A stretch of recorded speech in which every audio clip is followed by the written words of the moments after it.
So this article comes from Windows Central.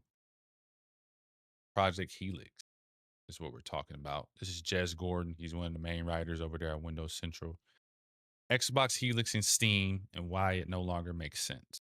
One of the coolest new features of the next gen Xbox is the promise of PC like openness, but does it still make sense from a strategic point of view?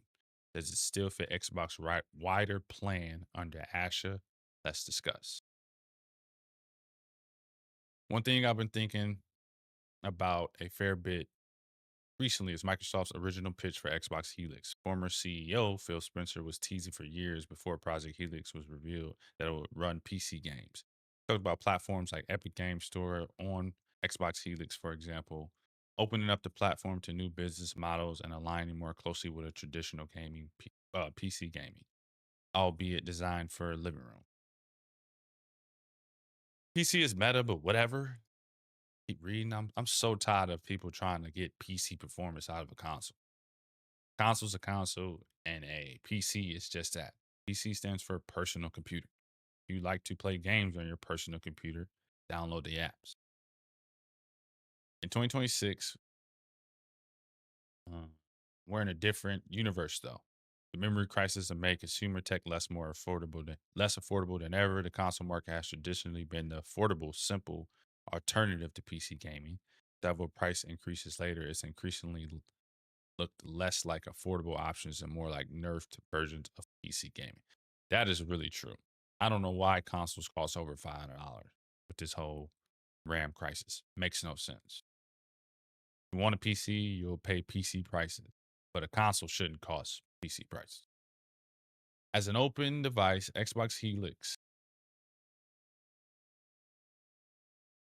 would likely be far too expensive to justify purchase for vast majority of traditional console gamers like myself and parents raising the next generation of potential console gamers. Well, users are already stretched on affordability and gravitating towards the cheaper uh, experiences. Free to play titles are eating into legacy core games paradigms, and parents are putting their kids on Roblox and old iPads instead of considering expensive consoles. Roblox is bigger than Steam and PlayStation combined right now, driven in a large part by Gen Alpha and younger Gen Z audience. Them kids love that Roblox. By making the Xbox Helix an open device, that traditional software sales subsidy goes out of the window. Microsoft would have to price Helix as a high end PC, profiting on the hardware rather than the software.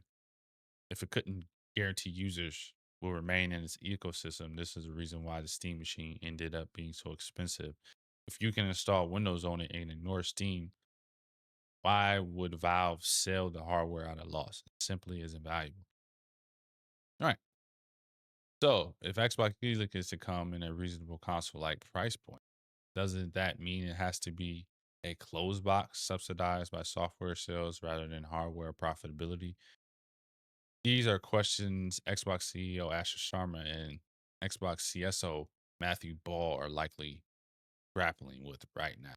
PlayStation is pulled out of PC, eliminating one potential major advantage.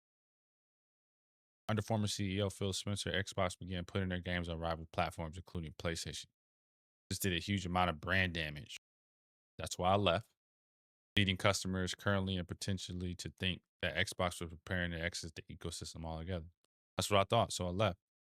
I've written extensively on why Xbox ditching all forms of exclusive content seemed like a terrible idea, but the crux is ultimately why would you choose an Xbox when you could choose a PlayStation, which can ultimately have both Xbox and PlayStation games?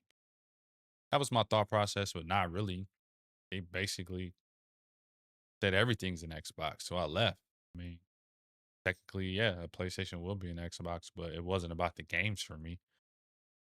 I was kind of chasing the hardware narrative as far as consoles, which I don't advise anyone to do. I mean, consoles are consoles. Again, they're subsidized. They're they're not meant to be open, not meant to work like PCs.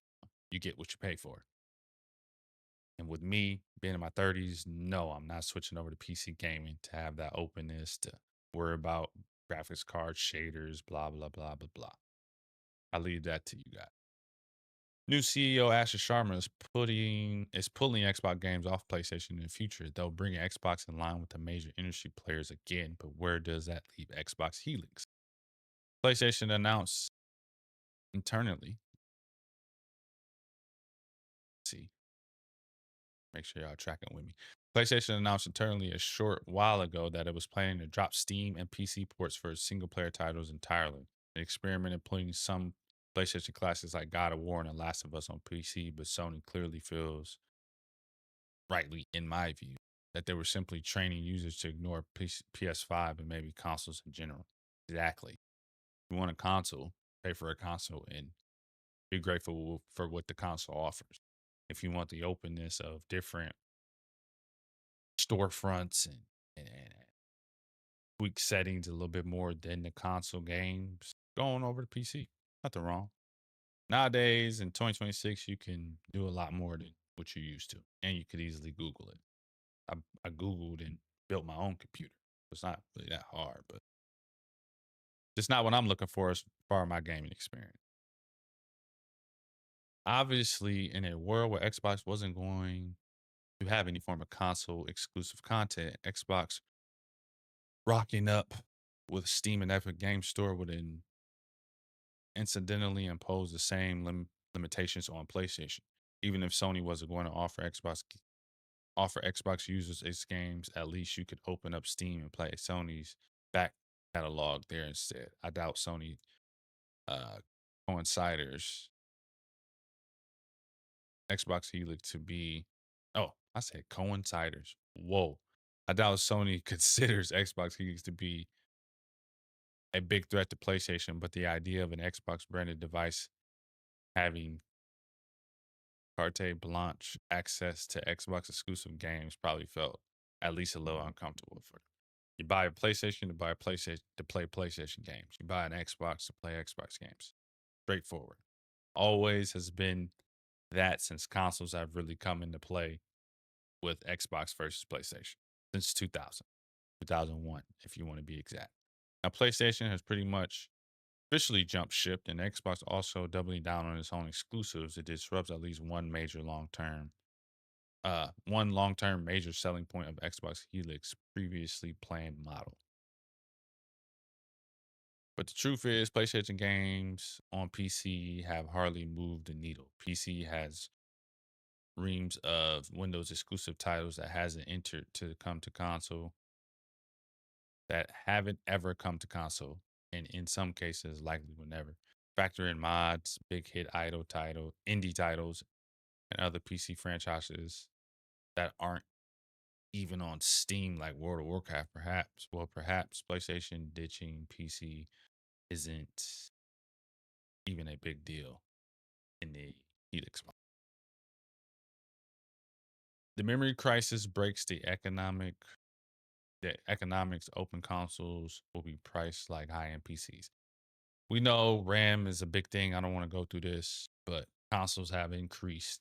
PlayStation 5 and the Xbox Series X and S, they're all over $500.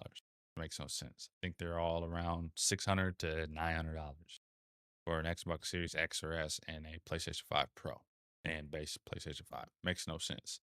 So, as long as we got this crisis, we're going to see higher prices. The whole RAM shortage comes from the data centers, all this AI stuff. Eventually, I think the bubble will burst. Things will go back to normal, but it will take time. I think. Whatever platform you're on right now, play on it. So unfortunately, if you're still playing on an Xbox One X or a PlayStation 4, unfortunately, you're just gonna have to stick to that. I mean, it is what it is. You're way too late in the game anyway to be trying to purchase a PS5 or Xbox Series X. They're 6 years old. Um, I really don't want to read that. I mean, what are we talking about? Around 75% of Xbox Ally owners also own Xbox Game Pass Ultimate or PC Game Pass, which is an impressive figure. But the purchasing behavior of non subscription holders offer a bleak picture for Xbox PC store attach rate and insight into how Xbox Helix could go if open. So Xbox Ally is the handheld, and obviously it has all the storefronts on it. Works like a PC. So it has Xbox Game Pass PC, so you can play Xbox games. It has Steam. Steam is a application that you get on computers, and that's where a lot of people play their PC games. And then Epic Games is where you can get your Fortnite in. It's another storefront. All these storefronts are on this Xbox branded Ally. Again, Xbox partnered with Asus to make the Xbox Ally and Xbox Ally X. So if that's the thought process and bringing the Xbox Helix, we'll see.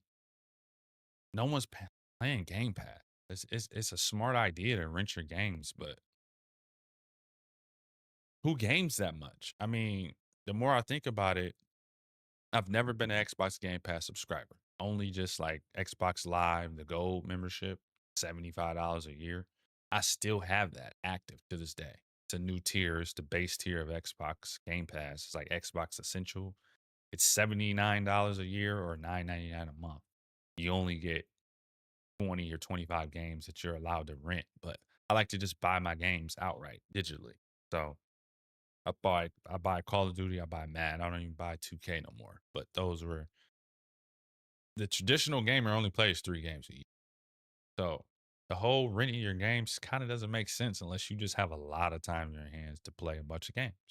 Or if you just really like to experiment with games, but I don't think anybody does. I mean, like gaming is a hobby, but it's not that much of a hobby.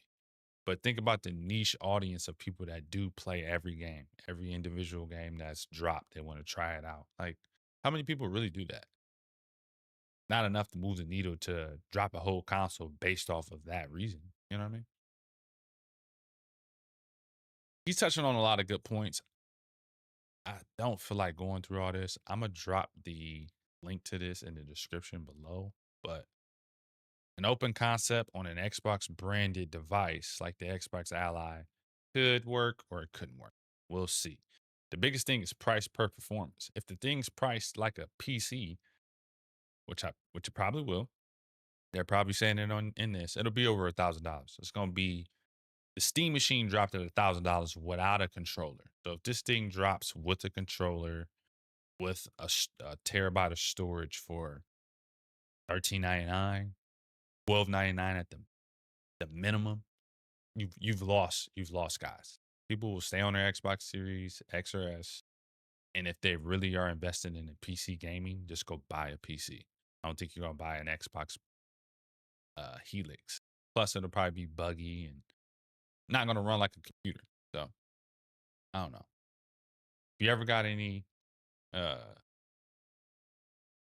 want to know more about Xbox, what they got going on, simply Google it. But Windows Central usually drops a lot of things about Microsoft, about Xbox, about gaming in general, PlayStation. So that's all I got for you guys today. I appreciate anyone that ever checks this video out. I'm always on, I'm always repping. Y'all have a good one.